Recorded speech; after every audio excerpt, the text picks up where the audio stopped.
Hi everyone, welcome to Impact Circle Education, and today we're very proud to have with us our leadership coach, John Lim, to share with us on Equip, Empower and Release. Thank you very much, and over to you, John. Thank you, Lenny. So, hi everybody, I'm John. Thanks for coming and join us today. Today our topic is on Equip, Empower and Release. But before we start, just a little bit about myself. So, who is John? Now, John, husband to one wife, Ruth Wang, a father to a 17-year-old girl and an 8-month-old baby. My son to my late mother, who's a music teacher, and my engineer father, lived for 47 years. 34.5 years in Singapore, and the remaining 12 and a half I lived in New Zealand.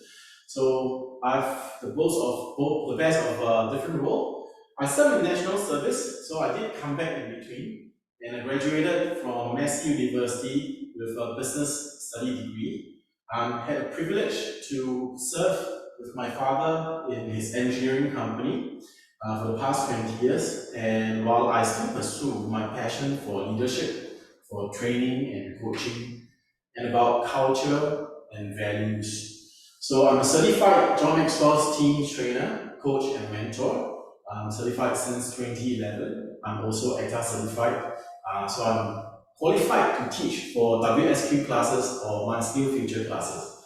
Right, so my desire is really the values that I have is about righteousness and justice, to help individuals look out for what is their personal values, right? And also community and social services. How can we contribute, add value to the society? How can we add value to the community through all the works that we are doing? Even though you could say I'm a nobody, but yet when God has created you, you are a somebody, right? And most importantly, right now it is very important for us to take care of our environment so that we can provide a more comfortable environment for our future generation. So the vision that I have for Life Transcend Services is to build a community of people with positive energy, to realize the values that each can bring to impact the environment, the society where they are. And my mission is to help individual or organization to discover their value and strength, bringing alignment in their life, realizing individual or organization's potential, bringing people together to create together as a body to create a positive impact to the wider environment that we are living in. And that I would like to start on our topic, Equip, Empower, Release. So, as a leadership coach, many of us would say, why is it important to talk about leadership coach, leadership as a parent? Now, many of us face challenges. How do we end up having such a beautiful kid when they are such a tiny, teeny angel, and out of the blue, they become a grown-up adult with problems that we have to handle, and even at 8 months old, we are facing challenges that we have never faced before. How do we move from there to here over the many different years? What are the challenges that we would encounter over the years while we are trying to grow up our kids? And nobody is given a degree, nobody is being taught how to be a parent. And yet, we have to deal with children who has got very different personality and very different values, very different way of doing things. And we have to deal with their joy, their anger, their sorrow, and their happiness. How can we empower them so that they can become a successful, respectable adult? So, when we are looking at any kids, someone may have one child. I have one daughter for almost 17 years. Then the second one came about. So I'm fortunate I only have to deal with one at a time. But like Lenny, he's got 3 kids, a beautiful girl and 2 beautiful boys. And all 3 of them have got very different personalities. They've got very different values. different type of personalities, different type of the model of their world, okay? And they have got different kind of emotions as they are going through their life. Some of these emotions are caused by the physiological situation that they may have. Some of them, sometimes they are not feeling well, they may become grumpy. Sometimes they are going through some hormonal changes that's causing them some emotional issues. So how do we as parents deal with this to help our children grow so that they will be equipped, empowered, so that we can release them with confidence to be the respectable adult that they are supposed to be? So, how do we move a child to become a respectable adult? Looking at the different interference that we will face, we will need to garner the kind of resources that we will need to have in order to help the child become the person they are designed to be. Now, all of us have got different way of doing things, and as we talk about the law of leadership, we talk about the law of navigation. John Maxwell, in his 21 Irrefutable Law of Leadership, wrote one of these out of the 21 laws, he wrote these 3 laws. The law of navigation talk about when we are going to bring a team from one point to another point, our destination, we have to calculate the cost, we have to calculate the risk and manage the risk and the cost while we are bringing the entire team to the destination, right? And out of when you have found out the destination, you've calculated the cost, you've calculated the risk, and you're managing it. It takes a process to build your team, to guide them, and to lead them to the destination B. Now that is the law of process. It doesn't happen overnight. No child are born and become an adult overnight. Nobody. It takes a process for them to grow. It takes a process for them to grow up. And how do we deal with that? What do we have to do? And last but not least, John Maxwell says leadership is influence. Nothing more, nothing less. And that's why he wrote the law of influence. In order for us to bring our child to become the respectable adults, we have to help them navigate through from destination A to B, and through the process we have to influence them so that they can grow up to be the person they are. And that is why we will look at the 5 levels of leadership for parents, right? Now, so many of us will say, we are their parents. What's there to lead? We have the rights to lead them. And that's why I want to agree with you and tell you that all of us, when we become parents, we are not given the steps, the levels from level 1 to level 5. We are parachuted all the way to the highest level of leadership, in the 5th level of leadership called the pinnacle level. The reason is because nobody will love your child more than you. Nobody. Nobody will have the rights to take over the right to lead your child as you do. Because nobody will protect the child and will die for the child like you would. And that's why all of us are parachuted into the 5th level of leadership, but it will take forever for us to maintain in that 5th level of leadership. And so, when we look into how we lead our children, we have to understand the very first level that we have is called position. We are being given the title, the father or the mother of a child. We have the rights to lead them. We have the rights to teach them. We have the rights to manage them. And they must follow you. However, as time passes, you realize that your child will have grown up, and eventually they do not want to listen to you. They would rather listen to their teachers, they would rather listen to their peers, but when would they want to listen to their parents? Not many. They will still listen, but most of the time they will ask, is what you say relevant to me? And the second level is where we really need to build a relationship in order to stay in the pinnacle level with our children. Leadership is influence, nothing more, nothing less. In order for us to lead our children, you must create the bonding, you must create the relationship there. My son was born 8 months ago, and over this past 8 months, we made it a point that if I am in Singapore, I'm the one who will bathe him. And that goes the same with my daughter as well. Because it is during the bathing that we father has the opportunity to have skin to skin, intimate contact with our child. And that is when we will build that bond and that relationship. Now, when I spend time, I would take time out, make sure that I'm spending time with them every single day of my life, as long as I'm in Singapore, as long as I do not have to work. If I have to work at night, I'll make sure I spend some time in the morning with him. If I don't have to work in the night, I will make sure I put my time apart.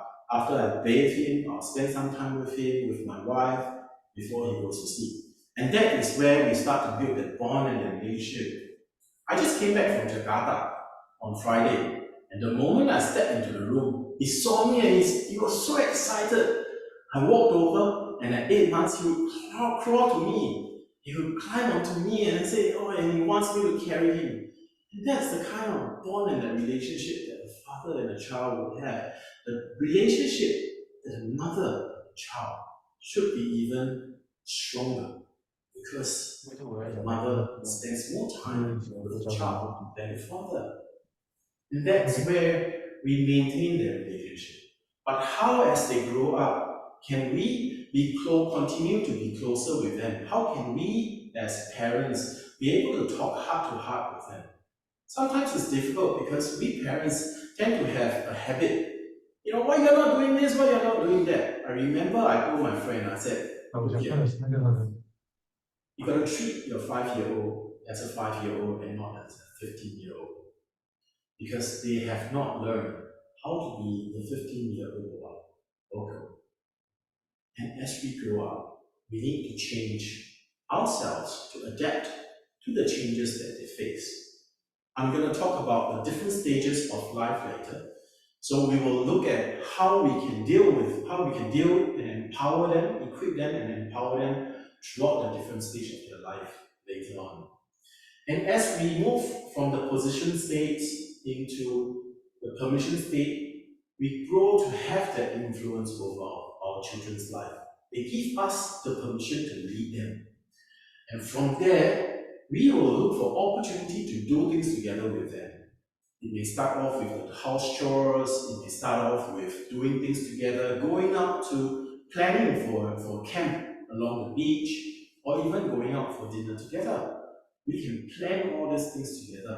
We can do all these things together. This is where we get the opportunity to find out the strength and the weakness of our children.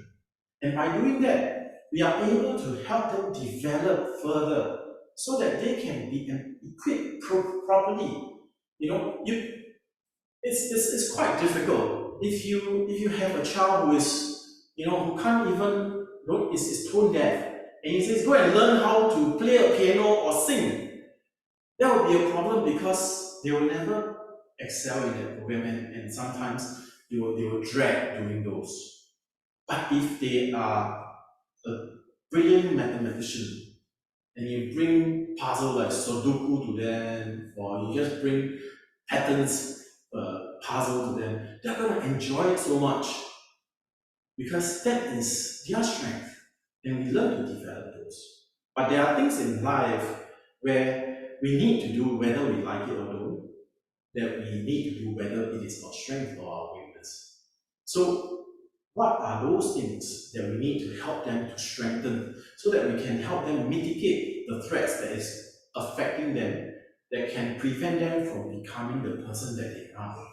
So we as parents, we need to identify their strengths and their weaknesses through working together with them, doing things together with them, and then develop and help them formulate a system to mitigate the threats. And that's where we get them to become more productive, but they have to stand on their own one day. And that's where we move to the fourth level. My daughter is 17 last year in November, and she's starting her school in January. And before the end of the beginning of this year, we sat down and we had a chat and say, hey, look here, you are going on to 18 next year, okay? You have the privilege that I'm able to drive you to school every day for the past 11 years. And I really enjoyed it because that's when I get to spend time with you alone. And it is the opportunity that I have to see you, smooth off my car, or even have a spot check. But it's time for you to learn to take responsibility for your life. And you need to grow there. And that's where we talk about how to develop a person. When we develop our child, we need to give them that safety net. And before we throw them into the sea, we must teach them how to swim. Before we throw them into the sea, we must prepare the lifesaver. And we are the lifesaver while we still can. Because one day I'm going to age, one day I'm going to be so busy with my life that I'm not able to take care of her or my little boy, that they have to be on their own. One day I may be sick and I'm not able to take care of them. And what will happen then? We must be confident enough to release them so that they can grow to become the person that they are. Not only just to take care of themselves, but maybe only to take care of us as well. So it is very important for us to continue to build that relationship, build through this level, the different 4 levels of leadership, so that we can maintain that pinnacle level with our children as the leader of their life. They put us there as the leader of their life. So how do we bring that into our children's life? I'm fortunate to have an 8-month-old who is in his infancy age. They are like a sponge. They soak up every single thing that you teach them. They seem to have forgotten, they seem to not know anything at all. When they are born, they don't even recognize me. They don't even know me, but they can recognize my voice because I've been singing to him while he's in his mother's womb. And they can't differentiate between right and wrong. My boy will stand at the edge of the bed and wanting to jump down. That's how dangerous. We know that, but he don't know. He'll look at the fire and he say, "Ooh, nice." Why? Because the flames are full of colors. But yet, they don't know the danger of the flame. And that's when we have to teach them. We have to micromanage them because they can't manage themselves. We gotta teach them, if you don't know how to manage yourself, eventually something or someone will manage you. And we have to start from birth to teach them that you need to manage yourself. And we teach them by setting the example of how we manage you. We help them configure their behavior. We help them to configure the mindset in knowing what needs to be done. Just like when the Jews left Egypt and went into the promised land, God set for them all the laws that keep them so that they know what is the right thing to do, because they are still learning. They're still trying to differentiate what is right and wrong. And we have the position to teach them and to manage them. So, what do we teach them then? We teach them about values, behavior, respect, control, self-control especially, confidence, and how to set priorities. My son would drink his milk and then suddenly just throw it aside. I said, you've got to learn to control that, because if you don't, you're not going to have your milk anymore. And even at 8 months, we are talking to him as an adult, so that he can learn and slowly understand that you are in control. You are in control, not the parents, the child. And we got to micromanage them, when to wake up, when to eat, when to nap, when to feed. And these we have to keep re-emphasizing every single day of their life until they realize, hey, I got it. So at 9 p.m., he would feel drowsy and he wants to sleep. So that in the morning at 10 a.m., he'll feel hungry and he wants to be fed solid food. And this is the kind of routine that we put them into so that they have the ability to control and manage themselves. This is what, in position level, we are able to do. As they grow from infancy to more than 12 months, 2 to 5 year old, the toddler stage, that's when they are starting to be influenced not just by the parents. Now they are talking to people. Some of them are being sent to infant care at 2 months. Some of them are starting to go to nursery. And when you are doing that, we are allowing external influence to influence them. And that's where we have to enforce the values that we are trying to teach them. Because they have to understand what is right and wrong. What is acceptable by another parent may not be acceptable in my family. I used to grow up in New Zealand. My friends would go out without shoes. When they go home, they would put on the shoes and they lie in bed. That's a very funny thing, but they would go out barefooted. But in our Chinese culture, that's not what we do. In our Chinese culture, you would go out with your shoes on and you take off your shoes when you get home. And when I went to New Zealand, I picked up this culture. I went out barefooted throughout the whole day. When I got home, I put on my shoes. My mom was looking at me, yo, what are you doing? Hey, this is home. Leave your shoes at the door.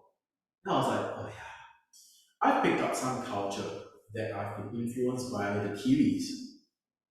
And likewise, my child started to go to nursery, to infant care. They are being influenced by their teachers and their peers. And they're gonna pick up new values and new culture. We have to enforce the culture and the values that we cherish and allow some other values and culture that would make our children to become the better person that I'm not. Okay? So we gotta teach them between what is right and wrong. We gotta continue to build that trust in the bond because now there's a confusing and a conflicting message that's coming from somewhere else. The teachers may be teaching them something else that we do not value. And how do we build that trust with them? And we help them understand what is right and what is wrong. We have to build that bond with them because now we have got something else that is creating, affecting us, building that relationship with our children. And so we start to help them develop their thinking skills. And that's why coaching is very important aspect in the toddler's life. We're going to start helping them ask questions. I remember when my daughter was 2 years old, when we open our door as the main street, and I'll just hold her hand, I'll teach her, now we're going to cross the street.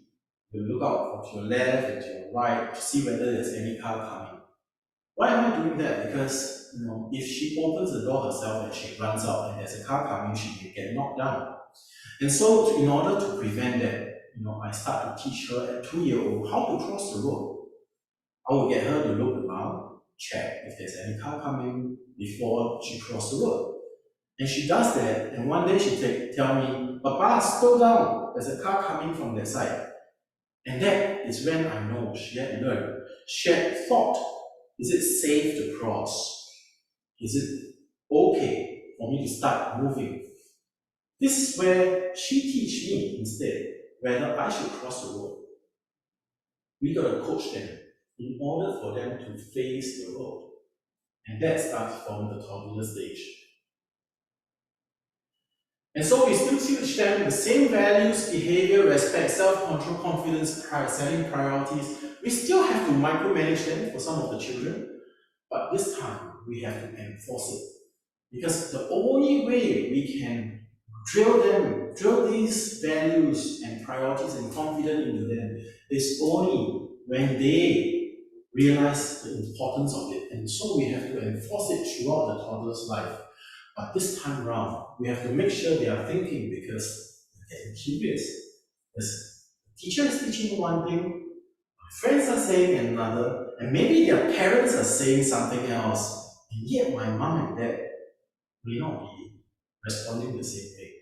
What do we do? As they grow up, they become teenagers. Some people say it's the rebellious age. Well, I do encourage all of us to look at it this way. Actually, no kid is rebellious in nature. The only reason we feel that they are rebellious is because number one, they're going through puberty. They are Their hormones are changing, their body are changing, their minds are being affected, their emotions are being affected. And that's why it is difficult for them to understand where we are coming from. Two, the more influence they're getting. Now they've got influence from the internet. When I was growing up, all I had was the book. When I went into NS, that's when internet starts to kick in. When I came back, there's Facebook, there's Twitter, and now we've got ChatGPT and AI. I use WhatsApp. My daughter is using Discord. I don't even know what it is. I can't even know how to use it. It's so difficult. If you think that you know, I would like to advise, we may not really know. And so this is how we have to learn, get into their world. Next, there are a lot of peer pressure. A lot of people are telling them this and that. Some friends will be influencing them in a positive way, some in a negative way. I remember my daughter growing up, and someone will say to another friend of hers and say, "Hey, why are you playing with her, my daughter Abigail?" And we just drag them away from my daughter. I was looking with a painful heart, but my daughter was okay. Because why? Because when she's growing up, we taught her. One day she went down to the playground, she was growing up, she was wanting to play with some 8, 10-year-old kids in the neighborhood. And she came back crying. She said, "Oh, I want to play with them, but they ignore me and they push me away and they don't want to play with me." So I asked her, I said, they don't want to play with you, but if you continue to play with them, are you going to enjoy it? She said, "No." I said, "Okay, so if you're not going to enjoy it, then what's the point of playing with them?" They thought about it and said, "Okay, now, have you missed out on anything?" "No, I didn't miss out on anything." Now, did they miss out on anything because they didn't get to enjoy having fun with you, playing with you? And her response was, "I think they will miss out." And ever since that day, she became very confident that it doesn't matter whether they want to play with me or not. I will have other people who will want to play with me.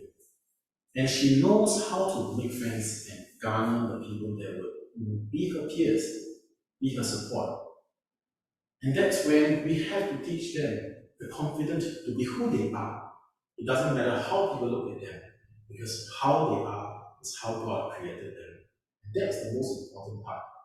And we don't have to fit in. The world is telling us everything that you should be.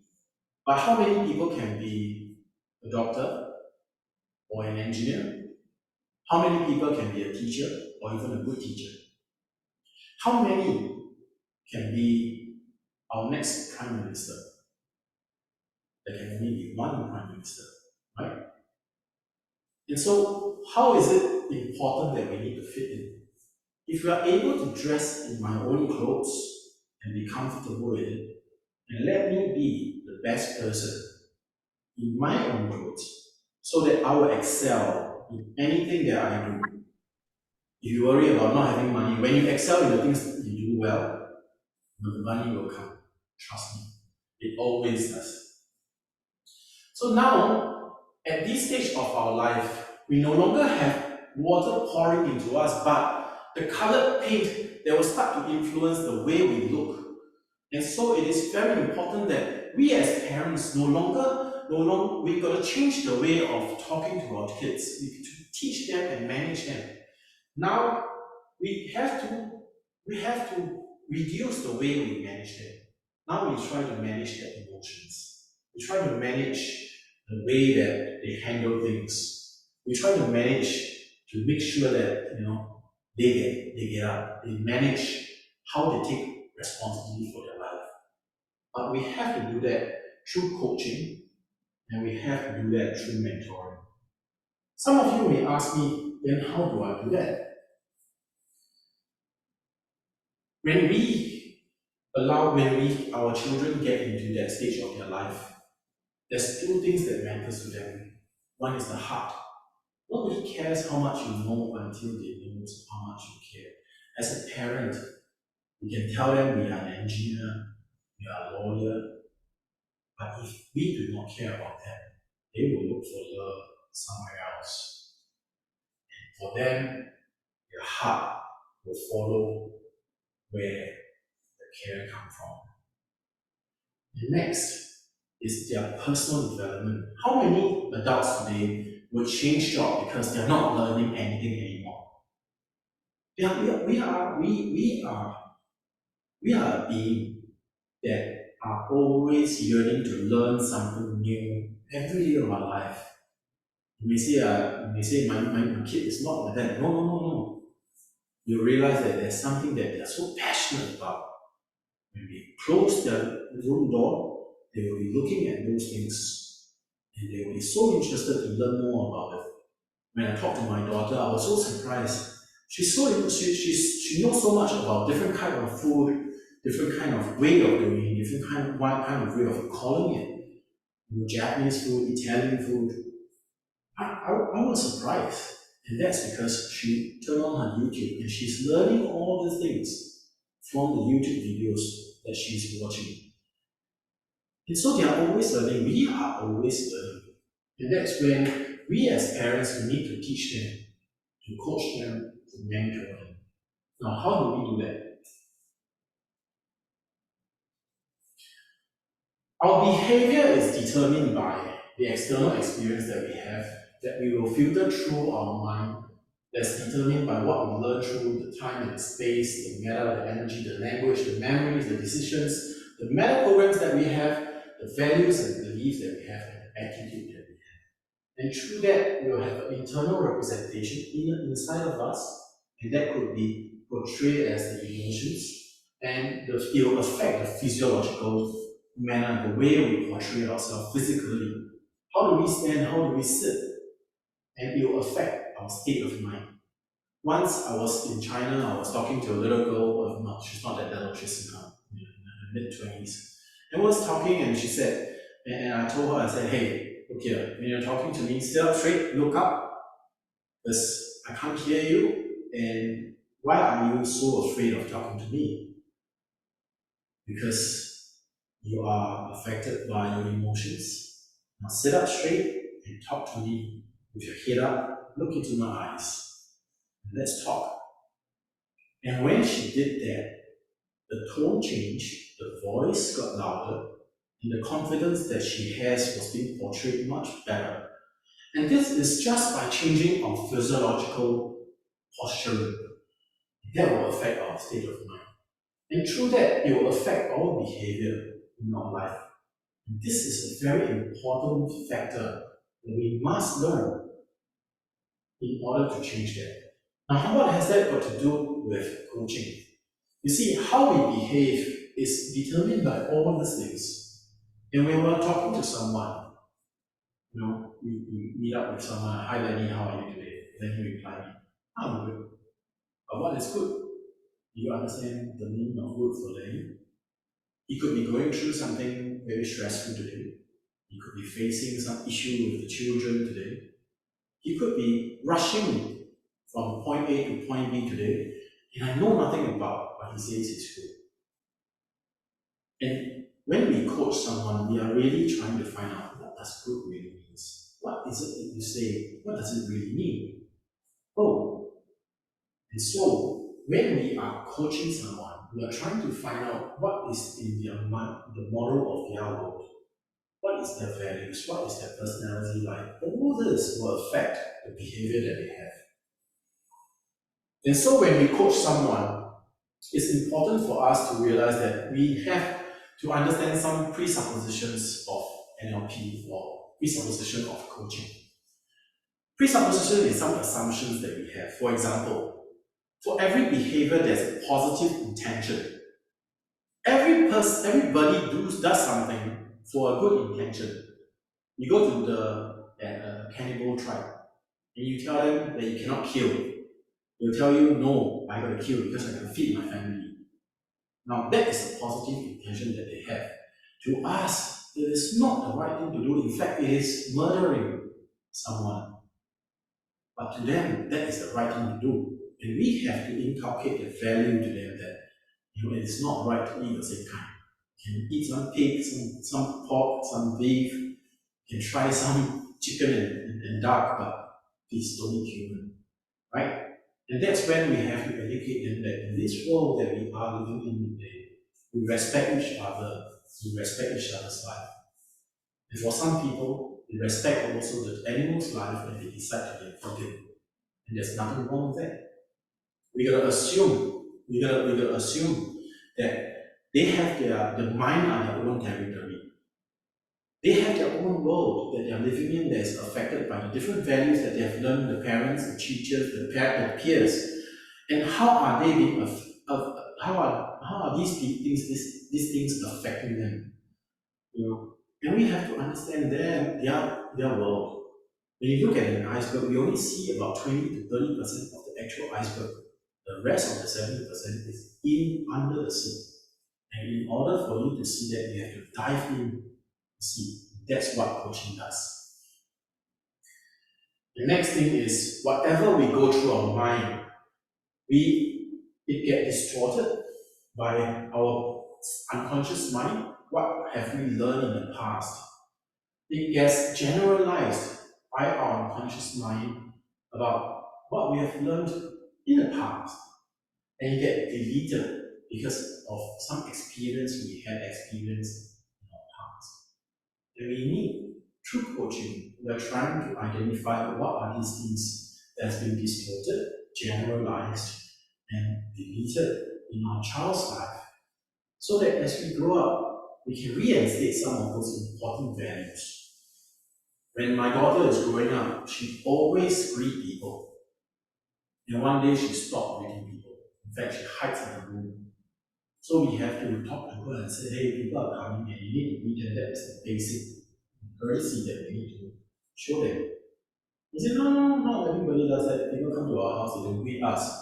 Yes, and I cannot change that. But this is not the value we have at our home. It's basic courtesy, it's called respect. And that's when she started to reinstate that behavior that she had.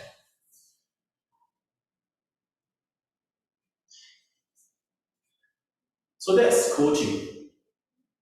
And next, we'll talk about mentoring. Now, mentoring is a very interesting word because mentoring, a lot of people are saying that it is just a form of imparting knowledge, imparting what you've learned, imparting life, imparting your spirit to another person. Actually, I like to look at this from the Chinese word of mentoring. The word mentor starts with the word du, which is to supervise, du dao, tian du.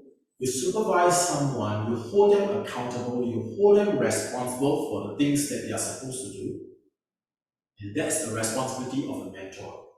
So as parents, we don't stop mentoring them, we hold them accountable for who they are supposed to be. We teach them, we ensure they are responsible to take care of the work that they are doing, to take care of their family when they have grown up, to take care of their children as they are growing up.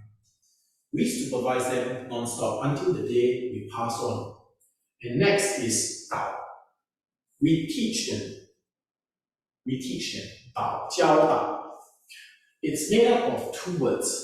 First part here is the word Dao, the path, the pathway of your life, the right route to your life. That is Dao. Chun, Fen Chun. You have a limit of what is right and what is wrong, what is the correct behavior and what is the wrong behavior. We as parents, we continue to teach them this, supervise them, hold them responsible, and we continue to teach them the path to their life. to know what is the right thing to do in their life. When we are able to do all this, when we are able to do all this, no matter what kind of wind they are facing, it will not topple. Even if they are facing a hurricane, the tree will not topple. The reason is because as they grow up, their roots are deeply grounded, so strongly bonded onto the soil that they will not topple no matter what kind of condition they face. And this is the responsibility of us as a parent. Teach, manage, coach, mentor. Build a relationship so that we can continuously be in the pinnacle level to lead our children, so that they give us the permission to continue to lead and guide them throughout their entire life until ours end. That's the end of my presentation on equip, empower, and release. I would like to introduce a program that we have that I'm launching this year. It's a youth program that I would like to attract more youth to come to join us. This youth program is a 24 sessions over a period of 10 months.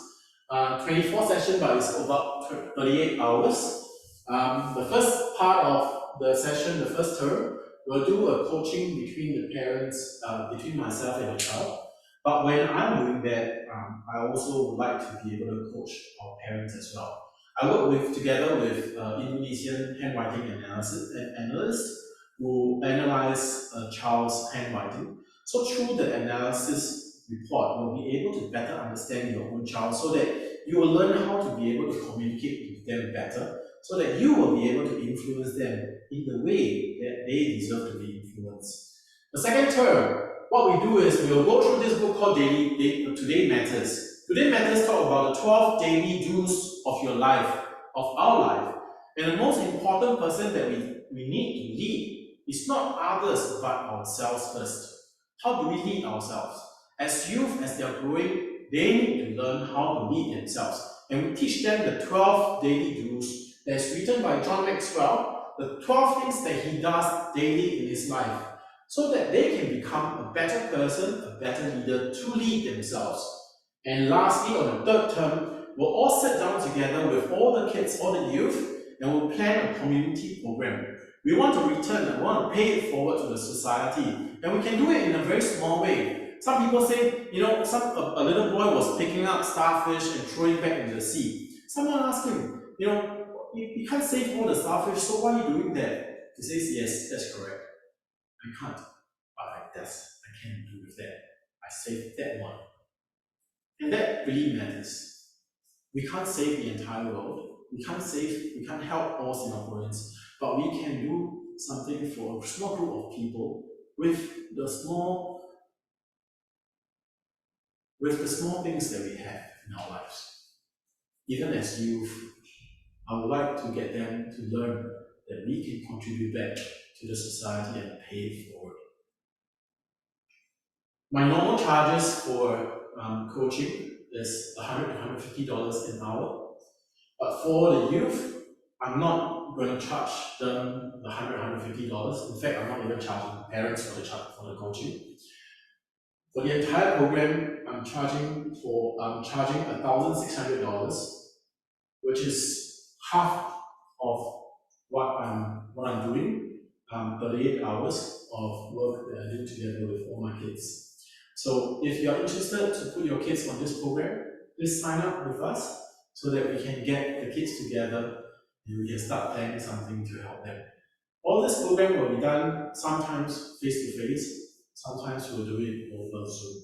So it'll be more convenient for all of us, and I know a lot of us will prefer to be able to stay home as well. So sometimes it has to be on Zoom, sometimes we have to meet face-to-face because it will be easier when we can go out to meet up as a group and start to bond for all those kids to grow together. Right, that's all from me. Thank you very much. To end off, this is my information. I'm John Lim from Life Transit Services. My email and my phone number if you'd like to contact me. Thank you very much and have a nice weekend. Thank you. Back to you, Lenny. Thank you so much, John, for being here. And I just want to say a few more things about John, because John actually is my daughter's life coach, and he started coaching her since last year, towards the end of last year. And after having a few sessions with John, I really managed, we actually saw a significant improvement in my daughter's attitude and the way she actually approaches her life. So I would really highly recommend John. He will definitely coach from his heart, and he has the best interest of every child at the center of what he does. So let's give an round of applause to John to thank him for all his great advice today. Thank you again. So as for us, Impact Circle, we are newly open at Hougang, and we would love to reach out to the parents in Hougang and beyond.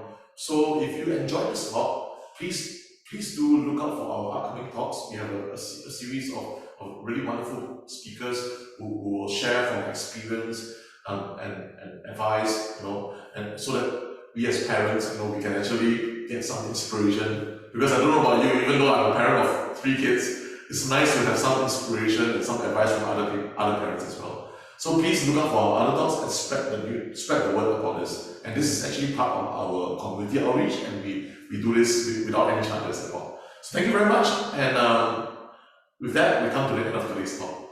Thank you. Bye.